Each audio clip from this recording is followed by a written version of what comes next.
All right, guys, I'm Chris Martin here. We're back with the KMK, Kirk Kapple at Stone Forge.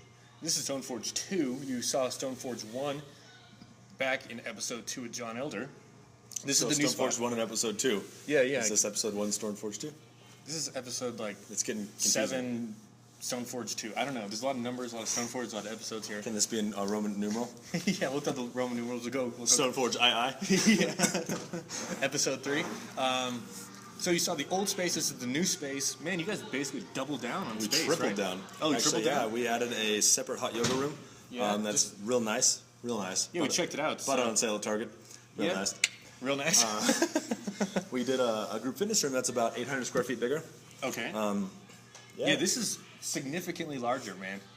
It's a lot of fun. It's a lot of fun now that it's done. It really sucked putting the flooring in. Hey, but that's how the grind works. It's never going to be easy, is it? Worst comes to worst, I can open a flooring business.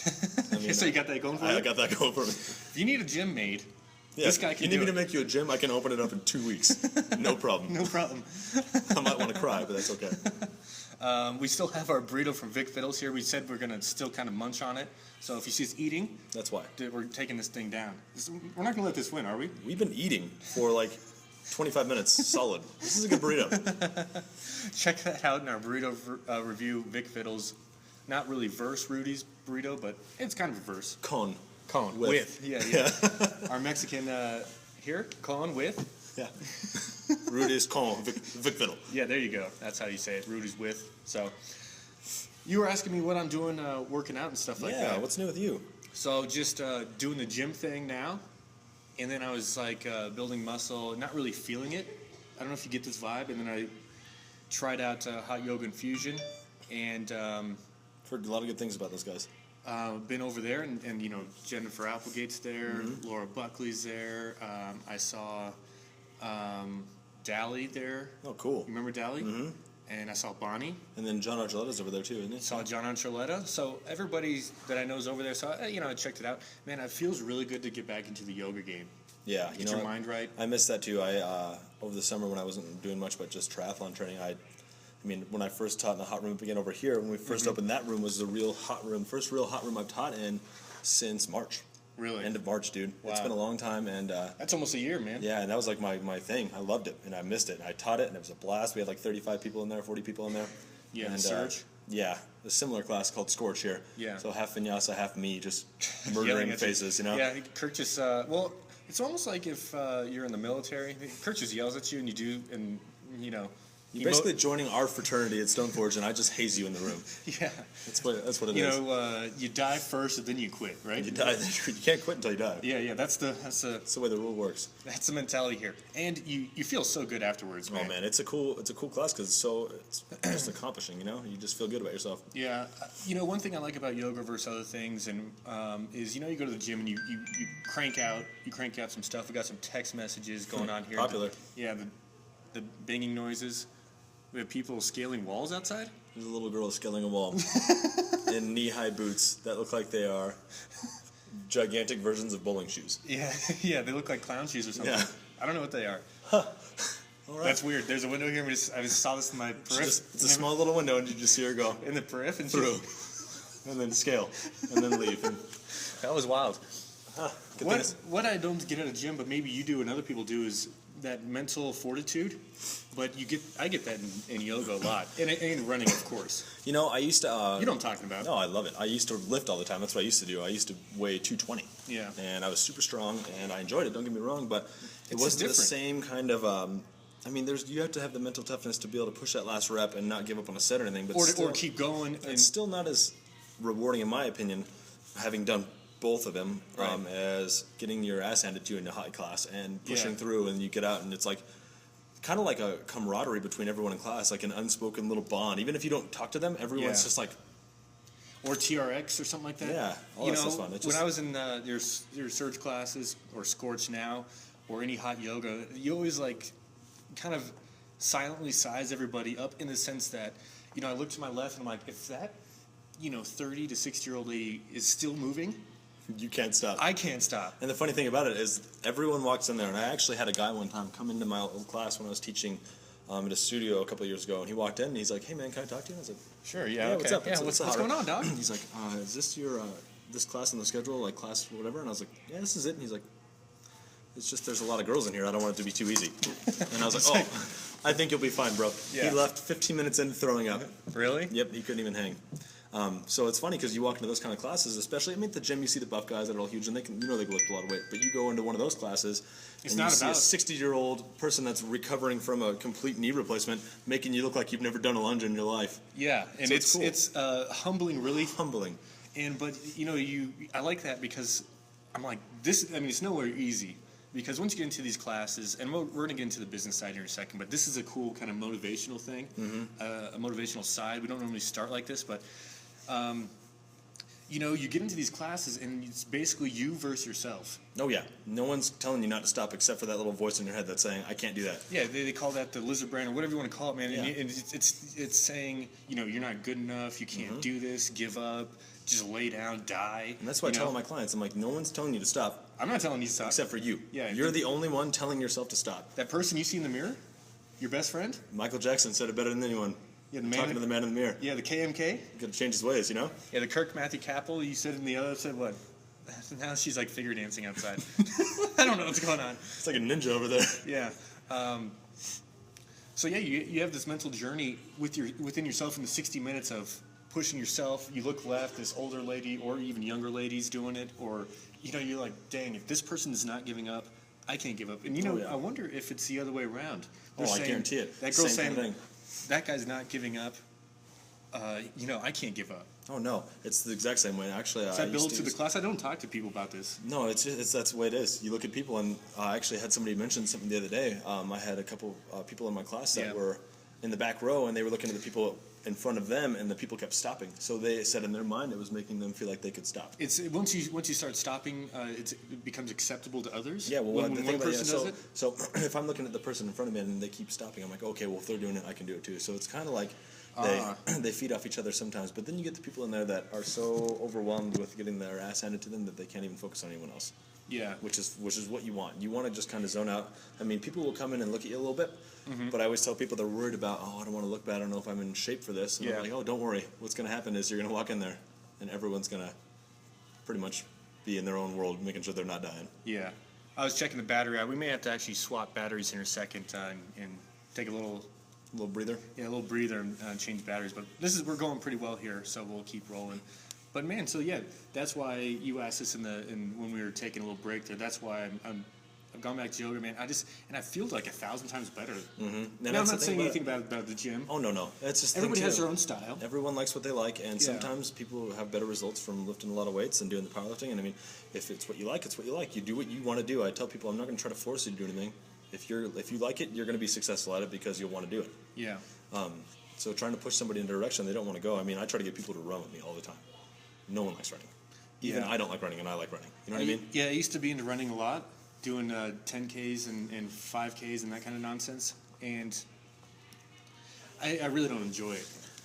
But when you're in it, when you're in the grind, or when afterwards, you're never like, I shouldn't have done that. No, There's never a situation. I had one time where I said that. Really? It's because I ran a half marathon wasted.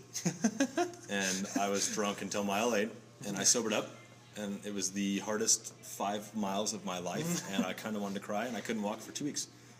So don't do that. I kept thinking about it the whole time too. Everyone's like, "You never regret working out," and I was like, "I really regret running this race. I should have stayed home and went to sleep." Real life lessons from the KMK. Oh, don't do it.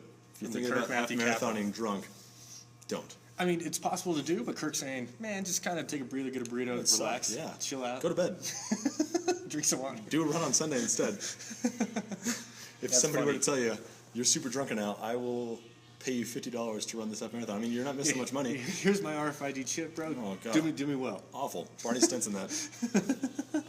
That's funny.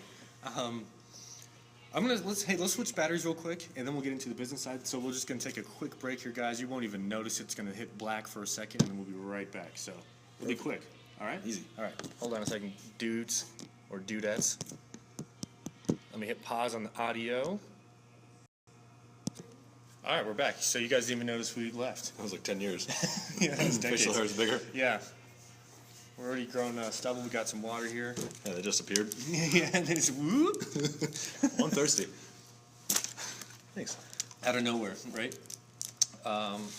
Yeah, so we were talking about mental fortitude and why I like those classes versus other stuff. Now, you can find this stuff in anything you do, right? It's just trying to push on. And that's a great microcosm of a macrocosm of work, you know? I mean, this is not easy, putting in these floors by yourself and doing all this. Well, not by yourself. Oh, no, we had a lot of help, but still sucked. But you know what I'm saying? Yeah. When I say by yourself, I mean, you know, you didn't have a company come in here and do the floors. No. We actually had a lot of our members come and help. Members and trainers and just people that were friends of us. We had a lot of help. Yeah, I saw it on the Facebook. So shout out to everybody who helped. Yeah, thanks, guys. We really appreciate it. Wouldn't be doing it without you guys' just help. You know, that's you're building a community here, and you guys are doing well. So, but when you're doing it, you know, you're saying, man, we're going to take this big chance, triple down on our space. That takes some cajones. Yeah, if you prefer. if you will. Yeah, you can look that up in the Spanish dictionary. Phonics, phonetic spelling. Yeah, balls, basically. Yes. Because you're taking a big chance on yourself, signing a lease, and this thing has to work out because you're against the wall, you and John, technically, right? Well, we figured you're going to fight your way We out. lasted 5 months at that place without burning it down. Might as well give this one a shot, right? Right. And that's what I'm saying. It's hard to. I was thinking about it the other day. It's really hard to be afraid of failing when you have so many people that believe in you. Interesting. Expand on that more. I'm moving the camera around, guys. That's fine. Well, we have a lot of like all the trainers are huge supporters. The trainer parents, the members, my parents, everyone. They just come in and they just help us out so much with everything, and it's kind of cool to see that they believe in you so much. And our girl's back in her boots. Is she? I wonder what they're doing over there. I don't know. Maybe we should have her come interview. Yeah, right. But yeah, I mean, it's kind of cool because it's when you stop believing in yourself and you start thinking about it.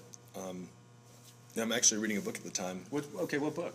Outwitting the Devil. Oh, interesting. And it's I've about, never heard that one. And it's about like all those kind of things. It's kind of like a self-help book about when you stop believing in yourself. That's basically just the devil's way of trying to get you to quit, kind of thing. Well, yeah, we spent 10 minutes just talking about that. Oh yeah, so it's the same thing. You're going to tell yourself to quit, and you're going to have doubts, and you're going to think that you're going to fail. Because I mean, fear is there with everyone. But yeah, and that's just a good way to put it. Is fear is events. Fear is events appearing real, false events appearing real.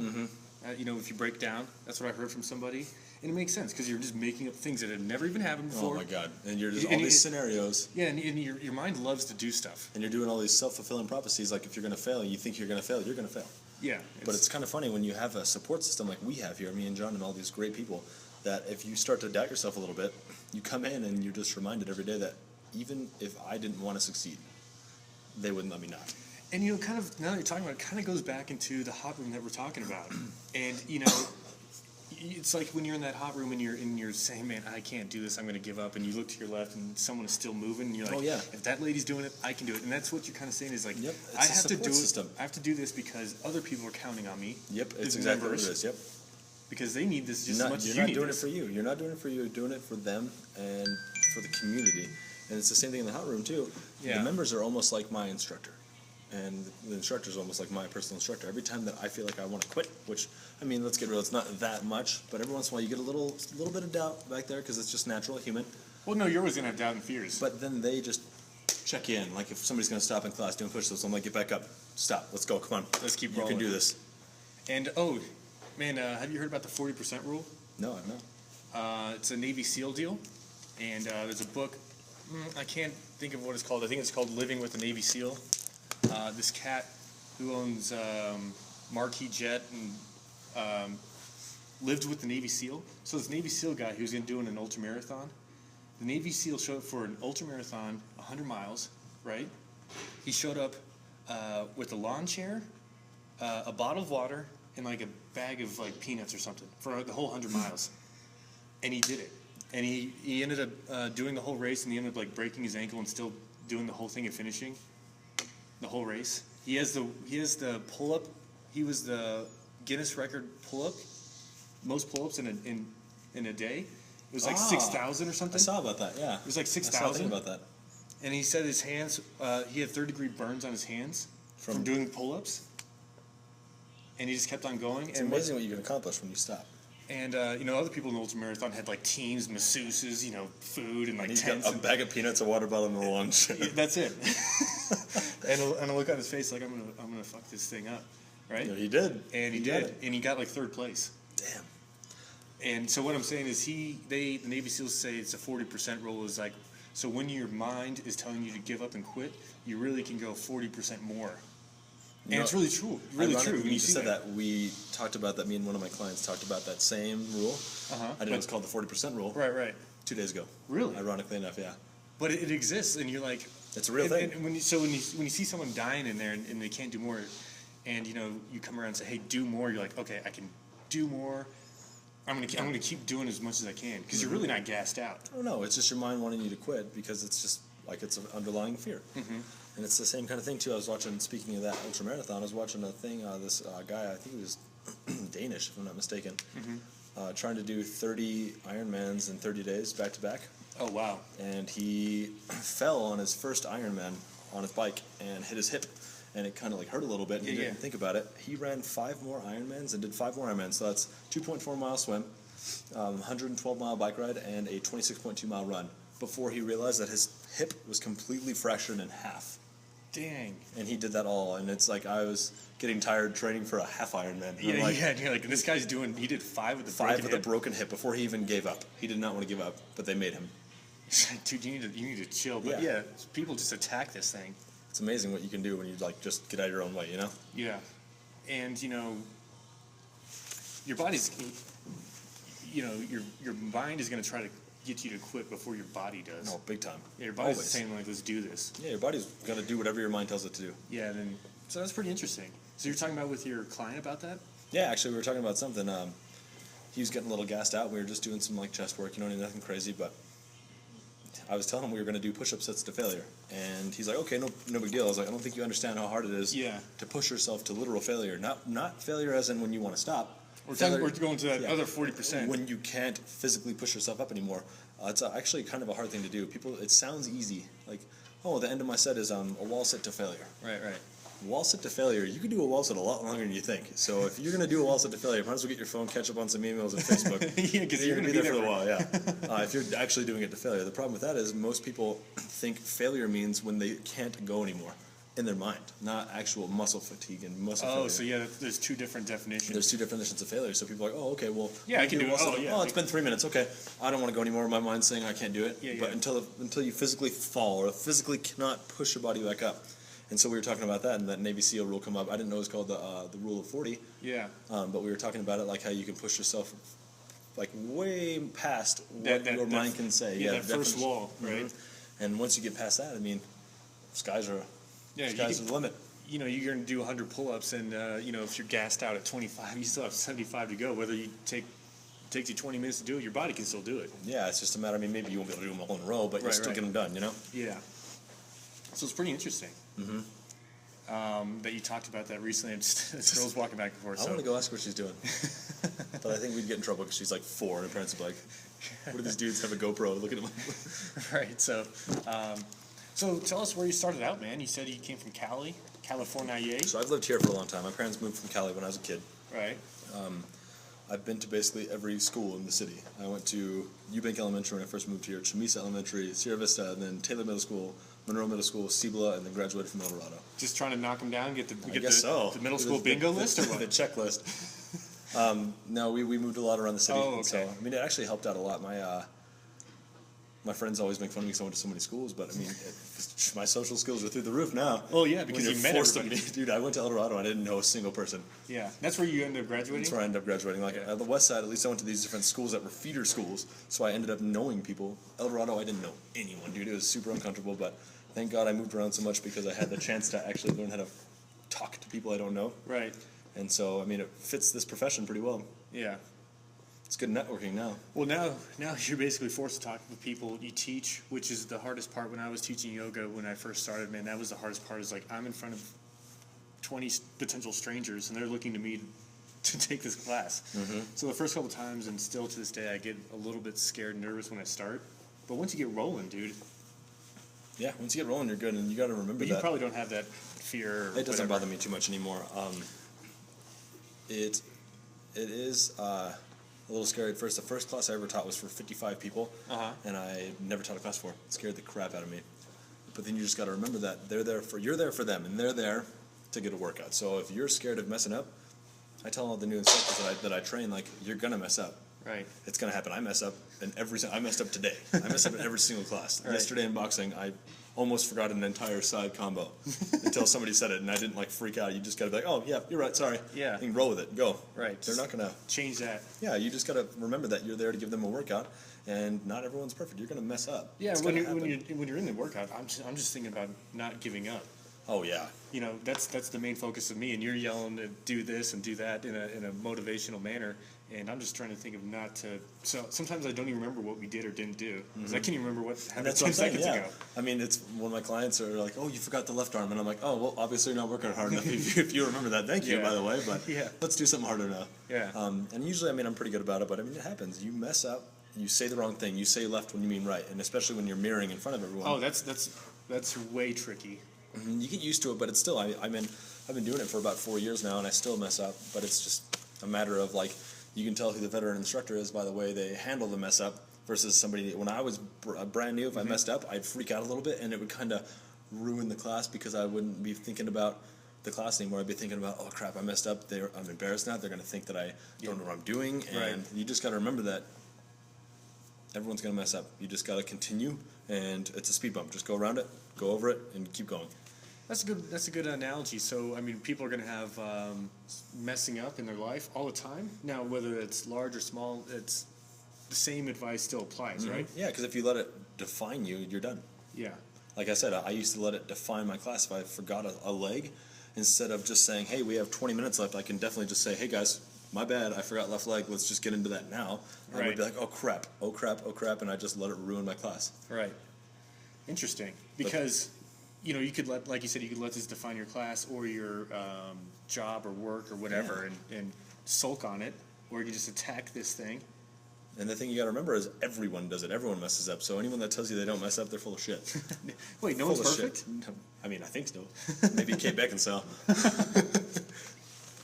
But other than that, no one else is perfect. Liam Neeson, maybe, I don't know. Liam Neeson. Archer, even he has mess ups. Epic messes up, but he solves and recovers. He does it on purpose. Yeah. But that's what it is. I mean, you just got to remember, if you're a starting instructor, that, I mean, in like life, it can be translated too. But for fitness, it's gonna happen. I've never been to a yoga class or a boxing class or a kettlebell class or anything where somebody didn't fumble on a word once at least. Yeah, even the legends of the business, the yoga business, I would call it. You know, I'm not gonna shout out to anybody here specifically, but even the people who are veterans. You know, you can see, oh, yeah, we forgot this side, or we didn't do it exactly the same way, or, you know. It happens. And you're like, I'm cool with that. I don't care. I'm still here to get something done. If they're still working me, I don't care if we don't even it out, but we really want to even it out. Oh, yeah, they'll usually catch up to it, though, and get it back again. Like, if I forget to do a Warrior 3 on left side, we'll throw the Warrior 3 at the end of, maybe like an end of a lunge set instead of where I did it after that, you know? Right. We'll still get it. So, yeah, you're still going to get that. So, man, you have started this thing basically. Now, I remember our college days. Where you do? I don't. Yeah, if you remember, you weren't obviously there. Yeah. But after the college days, you basically hunkered down and started your kinda fitness entrepreneurship. After college days, I started bartending, and oh, that's right, at Napa Bar and Grill with. John, actually, right? Yeah, I got John the job there. He was. I forgot about those days. Yeah, those were the old days, and you know the what? glory days or the dark ages. A little bit of both, I guess. Yeah, I had some fun, but it was just the thing about a restaurant for me is there's a lot of negative energy there. Interesting. I know that sounds weird. I never used the word energy, but I just did. don't die. When you're around people, send your all the time, mail to Chakra's energy. Well, green chili's not as good as red chili. This is just a freaking Kirk's going off the cuff here. So hard. There's a lot of negative energy. So the thing about it is, vibes. I could be in a good mood, a great mood, walk in, I'm like, "Hey guys, how you doing?" They're like, "Oh, I fucking hate this job," and you're like, "Oh, well, thanks for ruining my day." Yeah, so it instantly changes then. It instantly changes the way you feel, and then you can try to overpower that and just be as positive as you can, but people still try to get you to their level, right? Yep, get you to their level, and then you have the people that come in that just want to.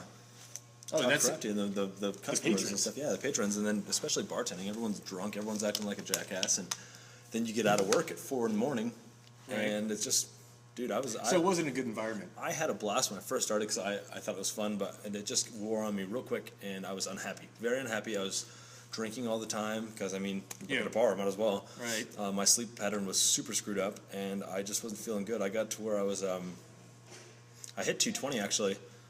Oh, like 220. I was there when What are you at currently? like 175. Yeah. I was at 220 when I was lifting heavy, but this was 220 and I hadn't worked out for like 6 months. So this is the wrong 220. The wrong 220. I stepped on the scale, and that's when one day I remember I went to sports and wellness, and I stepped on the scale, and I was like, wow. I was like, nope. Because you don't see the small changes over time. But then I stepped on it. People notice, but you don't notice. You don't notice. Because you look at yourself every day, so that's why. I stepped on, dude, and I was like, well, start running. So I started running, and then I got into Insanity. And then, oh, yeah, I remember Insanity. I tried Insanity. Yeah, it's a good workout. Hey, it will get you moving. Yeah, and so I started doing that, and then one of my buddies, John, my business partner now. Yeah, episode 2. He was like, hey man, one of my trainers, Wilton Rogers, is opening a gym. It's kind of Insanity style. Why don't you go check it out? I went over Wilton's there. dope. He's here now too, right? 6 a.m. He's here. Or 6:30. 6 a.m. 6 a.m. Monday. No, Tuesday, Wednesday, Thursday. Yeah, Tuesday, and Wednesday, he teaches Thursday. 6:30 p.m. on Monday nights. Ah, okay. And so we went there and did the instructor training. And it was Evolve. Right. And did the instructor training, started teaching classes. And once you get into an environment where now this is a totally different environment. This is not a negative environment. Now you're flipped to a positive completely environment. flipped, and it's weird when you go from an environment where everyone just wants to get drunk and complain about their problems to a place where everyone wants to help everyone solve their problems. Interesting. Like, you can feel that shift night and day when you're around people that want to be around you and want to be there and are like, happy to be there and ready to help you with whatever you need and want to better themselves. Oh my god, and better you, like better me, better you, better this, everyone. It's just unreal. Different vibe, different energy. I couldn't go back. Yeah, right? Different energy. I could not go back to bartending or anything like that. And I was like, it's like, even though there's probably money deficiency. Yeah. Oh, at first, oh my god, it was awful. There's a deficiency. I just quit bartending and started teaching one class a week, and then I started personal training. I had like 1 client, 2 clients, and I wasn't making crap, man. But you know what? I was way happier. Yeah. Way happier. Well, that says a lot. So you'd rather be happy than be unhappy in a place that you're maybe making more money. Yeah, and that's what it was. Is it took me a while to build my clientele, but once I did, I mean, I was doing better. You can go behind. Yeah. Yeah, come on. Just got to make a funny face when we go by the camera. It took me a while to get to where I was making more money than bartending, and doing something you enjoy. It's like, can't beat that. You know what I mean? You're making just great makes you money. smile. You get excited when you wake up. Today I'm gonna wake up. I'm gonna go help better people's lives. I'm gonna make my life better. Mm-hmm. And you're gonna like make decent money, make a living out of it. Yeah. And it's kind of cool too. Sometimes it's easy to forget in this business because you're so busy. Right. The impact you're actually having on people until somebody says, "Hey, you know what, man? I was in a really bad place, and you really helped pull me out of that. Thank you so much." And you hear those stories. Now, you may not hear it when you're doing it in the grind, but you would hear that maybe 6 months or 4 months later. Or I've had people come to me like that too, about 6 months later. Hey, remember that day that I came in and then you asked me what was wrong? And I remember that. Yeah. Like, well, that was I was whatever, kind of suicidal or something, and your class, your energy, you were there and you pulled me out of it. And it's amazing what like fitness can do, and just the whole environment. When you're around positive people, it really makes a difference. Yeah, I remember that story, distinct stories we talked about in our training, and one of them was when that guy, I don't remember his name, but he would show up to CJ's classes with bottles of vodka instead of water, and he was in a really bad place, and just getting him out socially and working out helped his mind and got him on the recovery path. Yep, and now he's sober. Yeah, now he's sober, and so if you're, I don't know, after a workout and you do it prolonged times, I'm not saying you do it once a year and you're going to feel amazing, but once you start doing this stuff and it compounds on itself, and you start to see small results over time, and you're like, man, I am actually making a difference on my body. A big difference. I feel really good. I feel mentally strong. Like, hey, if I can go through Kirk's surge class in an hour long in 110 degrees doing push-ups till failure, what else can I do in life? Yeah, and you go get a little bit more ballsy and try some different stuff, Right. I mean, you can handle so much if you can handle that. Yeah, anything. And that's the thing about it. It's just fitness is so cool because it translates so well to everything else in life. The harder you can push yourself here, I mean, who says you can't get that promotion you want to work? Or if you're going through a bad divorce, you know that you can push through and make your life better again, or any kind of hard time, It has a lot of positive benefits. And I mean, man, like you go to work and you're like, dude, if I can't handle this is something small. You know, if I'm at Kirk's class doing this, or I'm in that instructor training for 2 days straight, we did hot yoga and working out and group fitness. I thought I was gonna die. We did 6 hours a day. Yeah, we did it for 2 weekends, and I'm like, I don't know, I want to give up, but you know, everybody else, no one else is giving up. And that's the problem too. Is I don't want to be that guy. Once you're in an environment too where everyone won't let you, they won't let you give up. Yeah, and it's cool. We did this thing called the Go Ruck Challenge, and we spent Saturday night in Santa Fe. I take my backpack, we throw 45 pounds of weight in there, 40 pounds, and we do 24 miles of walking in Santa Fe. It's a military style challenge, and you have to carry group weights, and it's a team thing. And there's about 20 people, and we walked in, you know, maybe 10-degree weather in Santa Fe during January. Jeez. So we started at 8 o'clock, we didn't finish till 9 in the morning. And during that whole thing, I was like, man, I just want to die and just call my mom and come pick me up, you know? Yeah. Because she was my ride, you know? But then no one else is quitting. And you had a battle buddy, you know, someone who's with you and you got to be with them. Or we did the Baton Death March during the Oregon Mountains. That's a marathon. And it's just you and yourself, man, when you're out there. Yep. You have your cans, 40 pounds of food for the Roadrunner food drive. And you have 24 miles to go, and you're like, I had blisters on my feet, man, covering my whole foot. My blood coming out of my shoes. I'm like, dude, I can't. And all you want to do is like, Mom, come get me, man. Let's just give up. Yeah, but you already come that far, and it's like once you finish that too, you probably feel like Superman. Yeah, you did. I'm like, and you tell people about this. I'm like, what? You really did that? It's like, hell yeah, we did that. Yeah, But at the time when I was in it, I'm like, what got me through was, and you probably do this in marathons. You're like, I just need to go one more step. And then, okay, once I made that step, I'm like, okay, now let's go one more step. Just small little goals, like I'm gonna make it to that tree over there, and keep going, now I'm gonna make it to that stop sign. Yeah, and you're like, small little victories over time will get you, you know, the big war. That's why I tell people, like, when it comes to like fitness stuff too. I have these people that come in, they're like, dude, I wanna increase my bench max by 100 pounds, or I want to run a 6-minute mile, no problem. I want to lose 20 pounds and they say like by this day. Right. And I tell them, like, well, you're setting yourself up for failure right away, one, because it's a good goal, don't get me wrong, but you're just setting, in 6 months I want this to happen, instead of setting weekly goals or bi-weekly goals where it's small incremental increases that you can measure, so you're, instead of... Yeah, that's a good way to put it. We'll keep going on that. Oh, yeah, it's just, it makes it more successful, because if you're doing, like, say, I want to lose 20 pounds in 5 months. Okay. 20 weeks, easy. Well, which is reasonable and doable. Yeah, reasonable. And, I mean, it's a lot of weight, but still. I mean, you can do it though if you attack it right. But yeah. tell us what you're saying. The thing about it is, most of the people will say, "Hey, Kirk, I want to lose 20 pounds in 20 weeks by summertime, so I can look good for summer." Sure. And I tell them, "Okay, well, how are you going to do that?" And they're like, "Well, I think I'm going to do. I don't know. I'm just going to lose 20 pounds by then." And I think, "Okay, well, here's what's going to happen. This is just like high school and college. Yeah. You're not going to start working out until you're like, oh shit, I have 1 month left and I'm still fat. And you're not gonna see any results in 1 month. You're gonna give up on yourself. You're gonna give up, and you're gonna be sad that you didn't start, because there's always that procrastination. Everyone, I don't know. I think I can count the number of people I know on my hand that aren't procrastinators. Yeah. Everyone is a little bit, you know. Yeah. So what I recommend is people doing small goals. Okay, you want to do 1 pound a week, yeah, 1 pound a week. That way, it's like consistent measurement, and you're achieving a goal, which adds to your overall mentality of success every time you achieve that goal. Yeah, you know who does that really well, and in the mainstream is The Biggest Loser. Mm-hmm. They say, you know, you have these people who are 300, 400, 500 pounds, and I'm not being too dramatic here. That's some of these guys are legitimate. Yeah, women are very large in that sense, but they say, hey, we're not going to worry about taking down 200 pounds in 1 month. We're going to just attack this thing, and you have minus 10 pounds this week, we have minus 12 pounds next week. That's what we're doing. Your goal is, weekly goals, we're going to lose 10 pounds.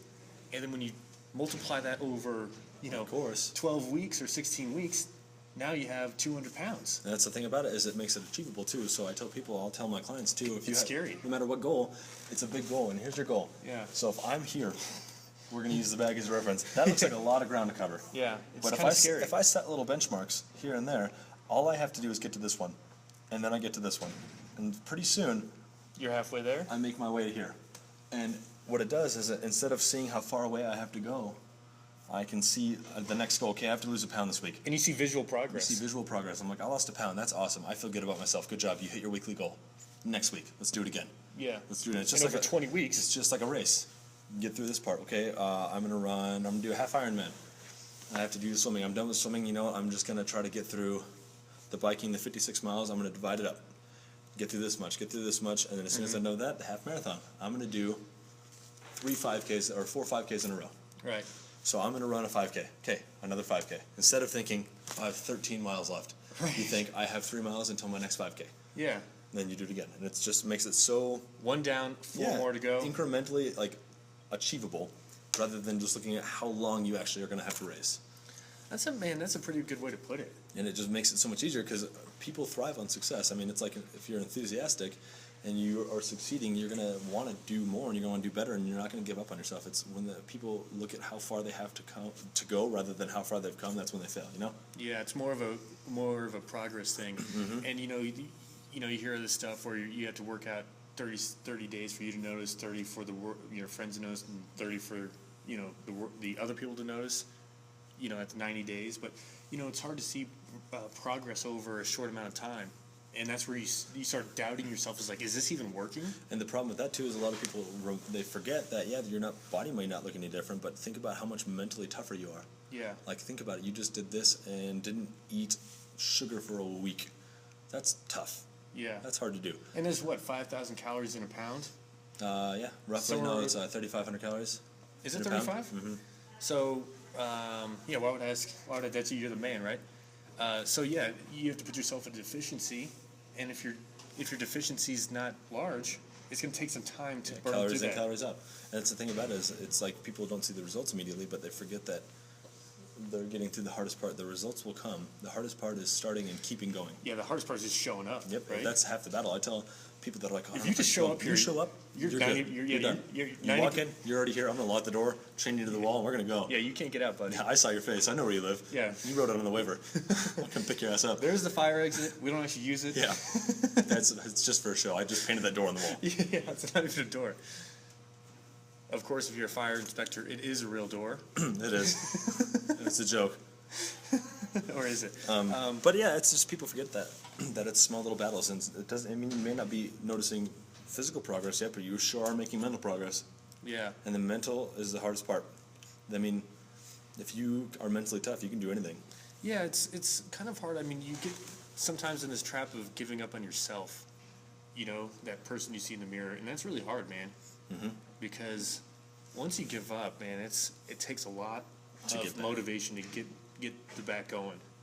Yep, it's a lot. And then once you stop doing it once, and you let your body do it once, man, the second time is easier. And then easier. Third time, and the next thing you know, you haven't been working out for a long time. Mm-hmm. And then all of a sudden, the excuses become easier and easier to believe. And you give yourself outs like, I worked out 7 days last week, so I can take 1 day off. Or I'm just making it up. Hey, or today's my today's too hard. I have too much going on. I only have 2 hours, and that's not enough time. And you just start reasoning with yourself and believing yourself, and that's when it gets dangerous. Yeah.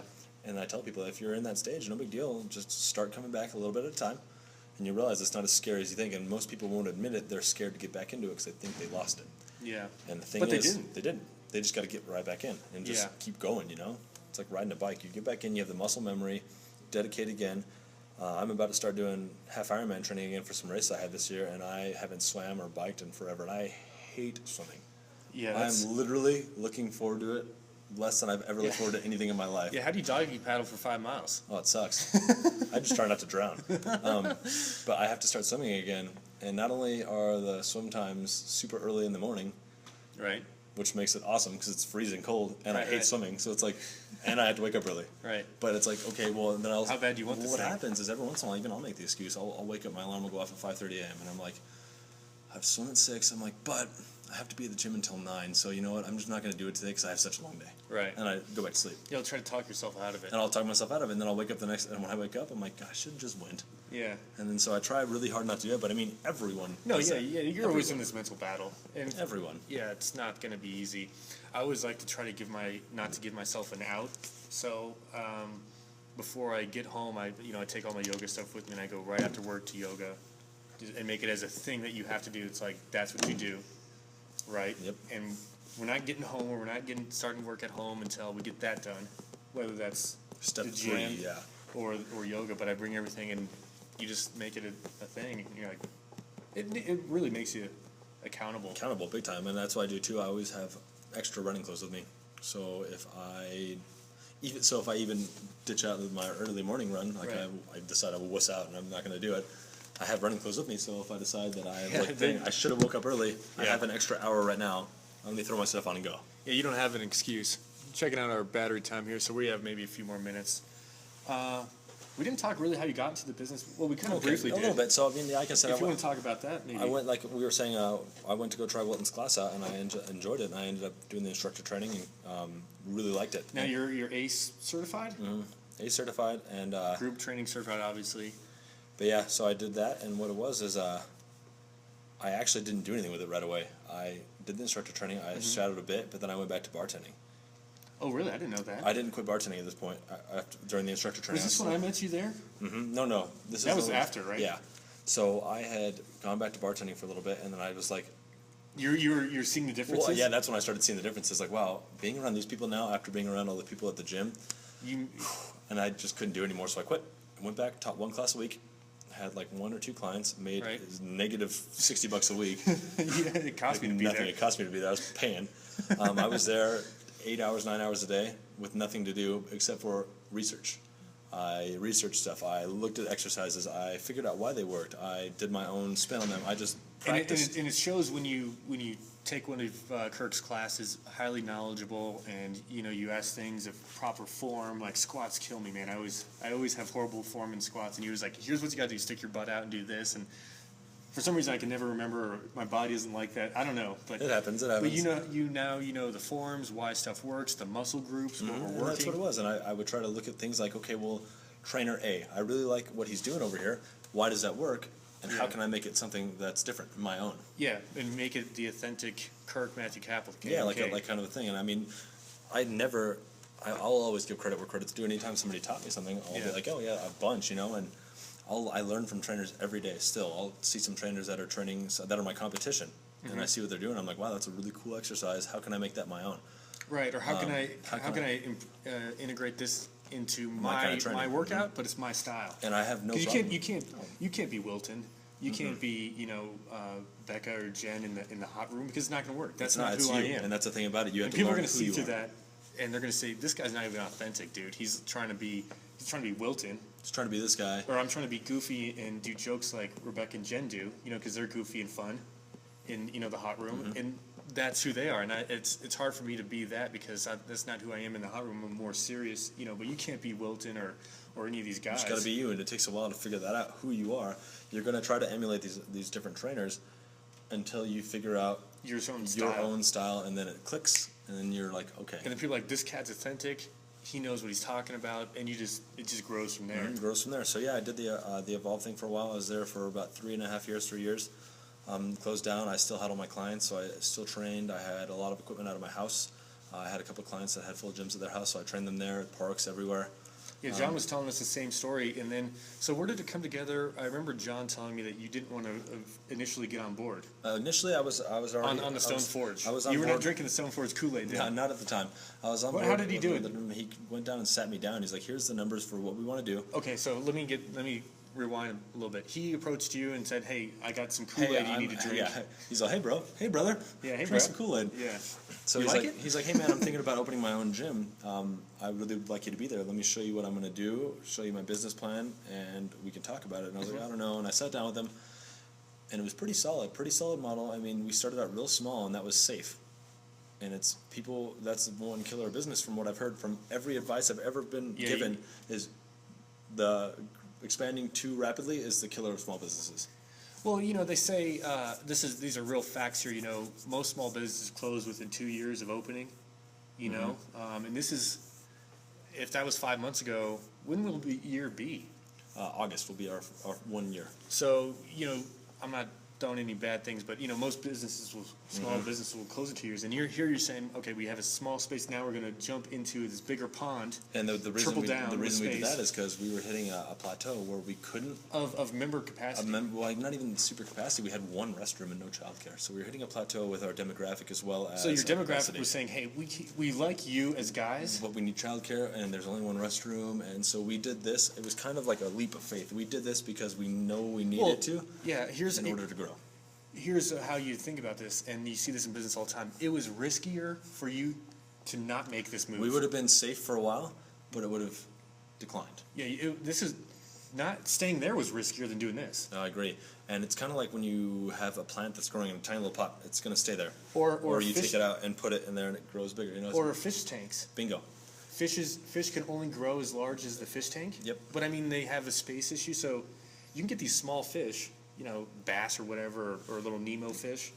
And we've always had fish tanks, and you get them small like this, and they'll grow to the potential of the size of the tank. But when you get this massive tank, you can get some big ass sharks growing. Yeah. And some manatees. Yeah, some manatees. That's what you're talking about. You want a freaking large avocado tree. Yeah. But you're working with a small Walgreens planter. Freaking Dixie cup. Yeah. Red Solo cup. That's what we were doing.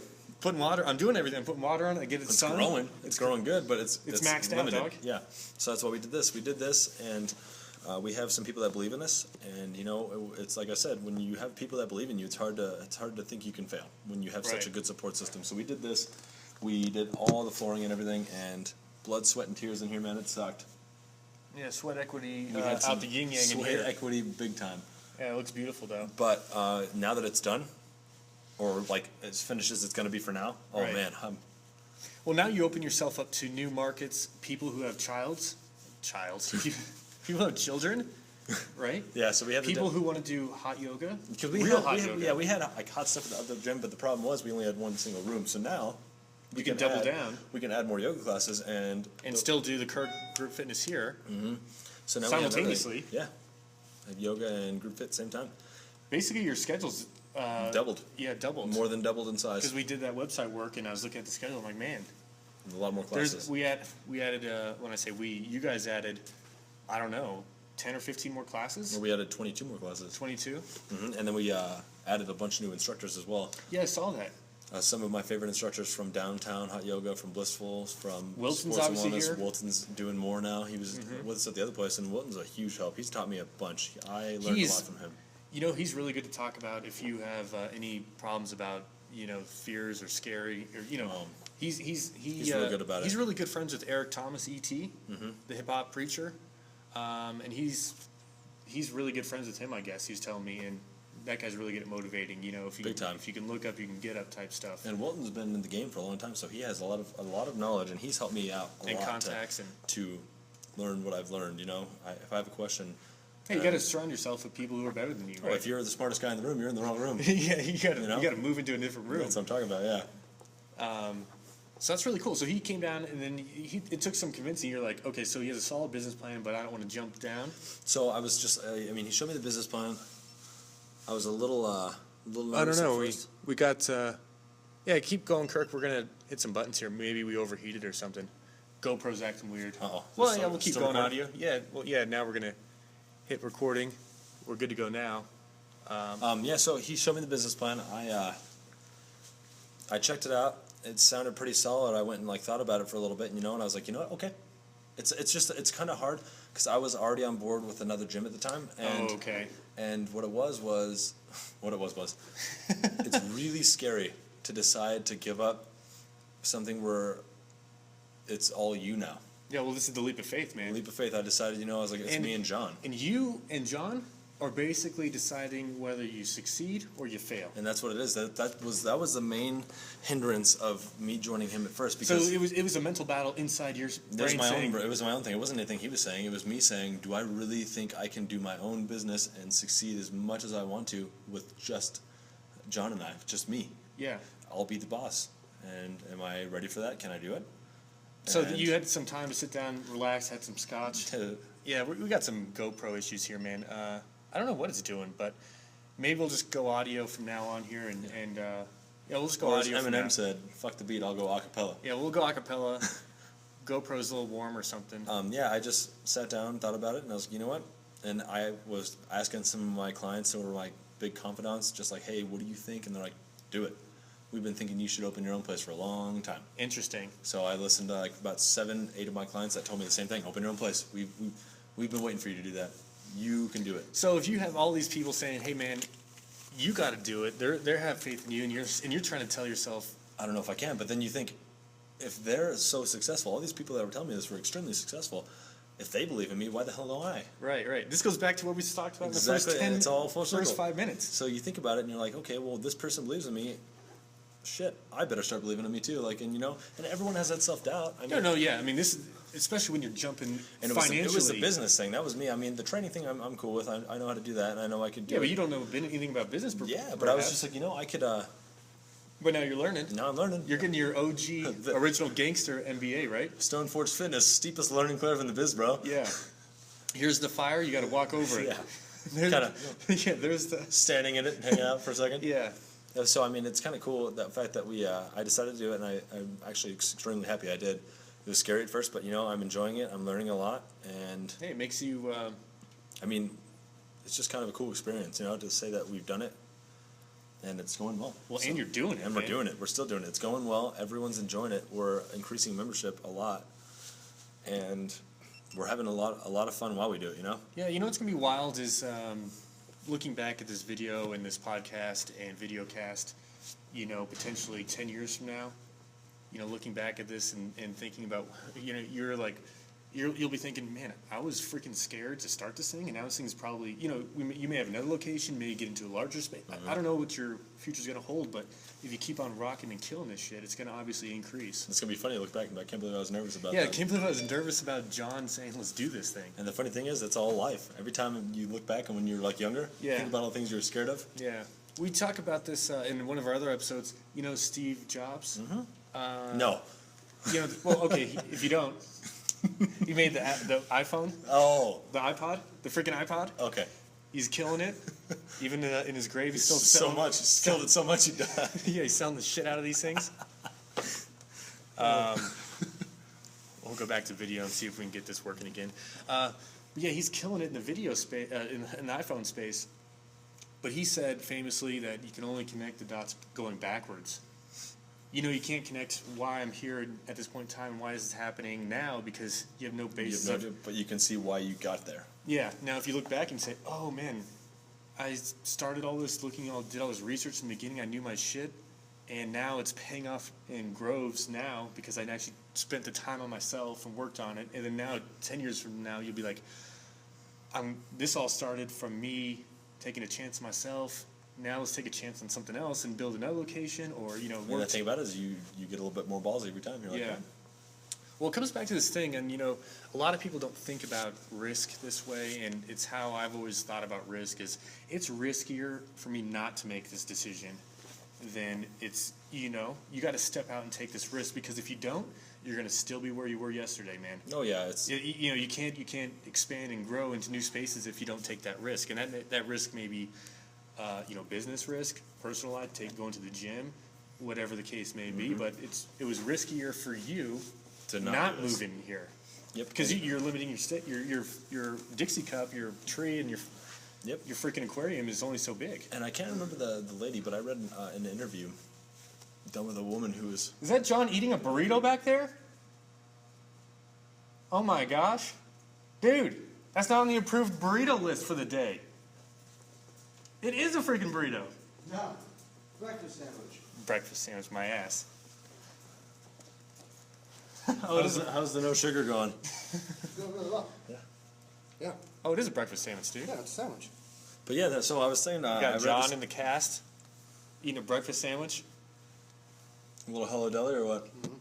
Mm-hmm. I read an interview with this 100-plus-year-old woman.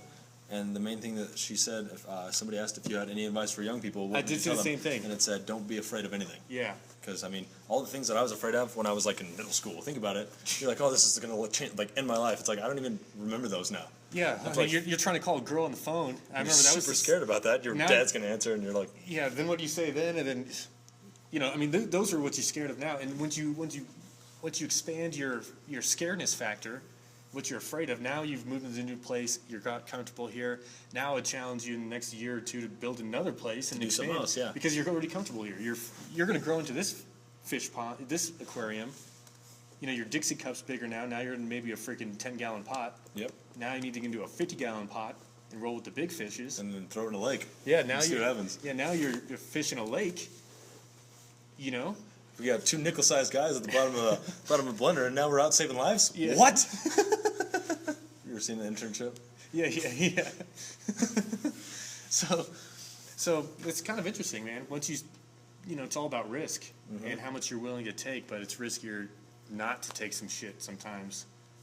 Yeah, it's riskception. It's riskier not to take risks. Yeah, but that's the wrong way to, you know, it's the opposite way to think about it. And most people say, hey, I can't take that risk, dog. I got to be comfortable here, stay here, hunker down, save some money, maybe fight the storm out. Yeah, then you're going to look back in your life and be like, oh, I'm glad I worked 40 hours a week doing something I hated. Yeah. And didn't experience anything. Yeah. That's a good way to put it, man. Yep. Like was it Michael Jordan, you miss 100% of the shots you don't take. Yeah, if you don't, I mean, you got to take some shots, and you're going to get killed in some shots. Oh, hell yeah. You're going to miss those shots, but if you're taking those chances, man, you get more confident in yourself, and you figure out what didn't go right, what did go right. Because if you lose a deal, there's always a reason. You learn from it. Yeah, there's always a reason why you lost that deal. So, I mean, man, we've talked a lot in the last hour or so, man. Yeah, it was fun. Good stuff. Yeah, we had our burrito action. John's waving his breakfast sandwich around. I can see him in the mirror here. I look over and John's eating a breakfast sandwich. Gotta love it. So what else do we want to talk about, Kirk? How can people follow you on social, or what are you at? Are you at KMK? Yeah, at hashtag KMK. Captain Kirk on Twitter? What are you I'm at? pretty simple. I'm old school. Yeah. My Facebook account, just my name, Kirk Kapple. Instagram, same thing, Kirk Kapple, no space. Oh, just Kirk Kapple.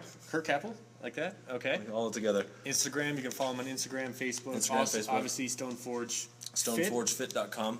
And Stoneforge. And Stoneforge Fitness on Facebook as well. Right. And then we have Stone_Forge_Fit on Instagram, if you guys want to follow that as well. A lot of underscores there. I mean, A lot of fits, though, too. a lot of fits.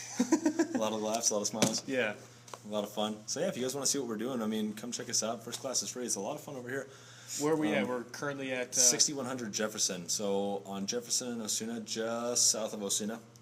And I mean, it's a lot of fun here. We have a good time. We have a good... What's that bar over here? Fox and Hound? Yeah, if you see Fox and Hound, keep going. Yeah. What, you're the next right?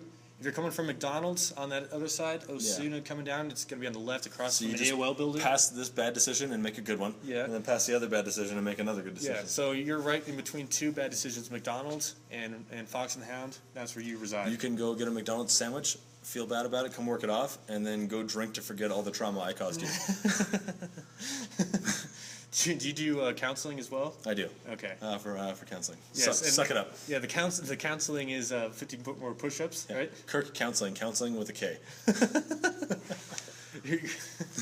Push-ups and sit-ups. That's how you're going to get That's your it. way through this. You know, sprint some miles. What else do you want to share with everybody here now that we have just a few more minutes? I don't know, man. We talked about a lot of We did. stuff today. Covered a bunch of bases.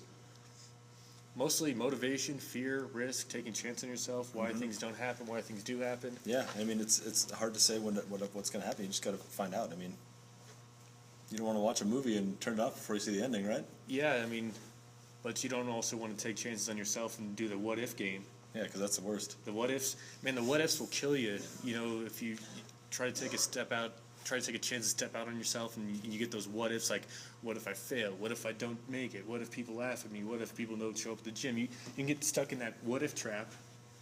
But I like to flip the what-ifs, and it makes me smile. It's What like, if they do this? What if everyone shows up? yeah, what if everybody shows up? You know, what if I have a freaking line outside the door?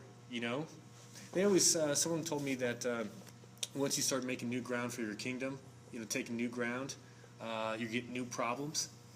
More money, more problems. And you have to actively search and expand yourself to get these more problems because you want problems. Did they tell you this on that game, that phone app on the game, or the app on the phone? For Archer? No, it's the kingdom thing where you build the castles and stuff. Oh no. What do they? I don't know what it's called, but just sounds like a Clash of Clans. Yeah. You know, when you make your kingdom, you just get more space and you have more problems. Yeah. And speaking of Clash of Clans, of course. Yeah. I'm not into the game, but some of my friends are. TJ loves that stuff. Oh man. PJ. No, but you want more problems. You want problems of how we're gonna fit more people in here. That's the kind of problems we want. Like, Yeah.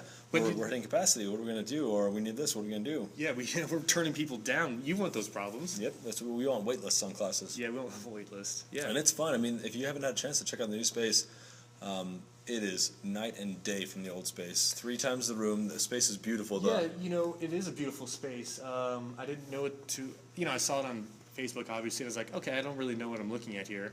Because I'm looking at white walls and people painting. I don't know. Yeah. I don't know the perspective here. And then you show up, you're like, wow. And it makes you wonder, like, why didn't you start off here in the first place? Yeah, probably would have sunk. But now that we know we could do it, it's just a matter of continuing doing what we're doing. It's hard. Yeah, it's easy looking back and say what ifs. But you have to think and spin it like the what if. Man, what if? What if we started here first? Would we have succeeded? We had to start small and no. Yeah, maybe you just don't know. So, I mean, I'm glad we're here now. That's the important thing, and we're loving it. All the members are loving it. Classes are way bigger. The facility's super nice. We have all kinds of cool stuff, and we're having fun. Yeah, so guys, come check it out if you're in the area. Even if you're not. Yeah, even if you're not. It's right off the freeway. I mean, come on. Right off the freeway, no fly excuse. down. Before you go to the movies, check them out. Yeah, do it. Heck, after you had the popcorn in the movies, do some check push-ups. them out. Go eat the popcorn. Come back, do more push-ups. Man, they have that movie popcorn's like my kryptonite. best. Popcorn salt. It's like Yeah. super sodium. I drink water and it just holds on to it. Yeah, I turn it. That's my kryptonite. Is that movie popcorn, dude. I love popcorn. If you don't finish the large by yourself, you're not trying. Yeah. You know what's really good is popcorn like the day after. When it's like a little bit chewy. Yeah, it's like the popcorn butter's like soaked in and like made itself into the little fibers and molecules. Yeah. So completely off tangent at a gym. That's why we're here. So John and Kirk can kick our ass. But guys, I don't know. Do you have anything else you want to say? We've tried to end this thing like 2 or 3 times. We get back into tangents. We keep getting some good stuff. I mean, not really. Hopefully, you guys learned something here. We talked more. We didn't really talk about the business side. We talked more about the physical motivation, mental side. Which honestly is the business side, because if we can't do that, we're not in the right business, right? Yeah, that's true. If you can't help motivate people to get shit done, you're not in the wrong space. Have any questions about anything, feel free to message me or text me. Yeah, leave them me in the comments, or you can find Kirk, like you said, at Kirk Kapple on Instagram, Kirk Kapple on Facebook, StoneForgeFit.com, StoneForge Fitness. _Forge_Fit on Instagram, and then Stoneforge Fitness on Facebook. Yeah, you guys have that little icon on your thing that says you respond really quickly on Facebook. Yeah, we have a good rating. It's like the perfect attendance rating at school. Yeah, you guys have unlocked that badge where you respond within 15 minutes of a message on your Facebook page. Shows how me and John need to get the hell off our phones. Well, hey, no, you're solving problems, and you're attacking stuff and answering people's questions. If I have a question, I don't want to wait 2 days to get an answer. So if you got some questions, ask us. We're whether it's diet or exercise stuff, anything, right? Yeah, Kirk, what kind of scotch do you like? Perfect. So I can answer that one. What do you like? Well, let's answer it. A bunch. I mean, everything. Okay, what's the favorite? Depends on the mood. I'm a huge. What mood are you in now? So if I was going to go home tonight and drink a glass, I was a little cold, I'd probably want a little glass of Macallan or something neat, maybe a couple drops of water to open it up. Or if I'm feeling a little bit more edgy, maybe some Lafroig or Ardbeg, a little bit more smoky. Okay, you're talking stuff I don't even understand. Oh, he understands it. This is the guy that gets me the duty-free scotch when he goes out of the country. Yeah, I always hook him up with the duty-free scotch. The stuff you can't buy unless you're traveling. I'm going here soon, so maybe you'll have some money. I'll get the list. Yeah, I got it. Last time you said I got to focus on the gym. No expensive scotch for me this trip. None for me. But now we're good. Now we got it. So we just don't tell John, right? Nope. John must not know. It's all mine. All right, guys. This is the end of it. We figured out Kirk's favorite scotch, mental battles, how to move yourself past some blocks. We saw the girl dancing on the wall here. I think that's about it, man. Yeah, that's all we can do. Yeah. So check us out with a burrito review. If you didn't watch that, we had Rudy's versus Vic Vittles Country Kitchen. It's a cool name. Yeah, it just makes you smile. Can't. Right? I can't even do it. Hold on.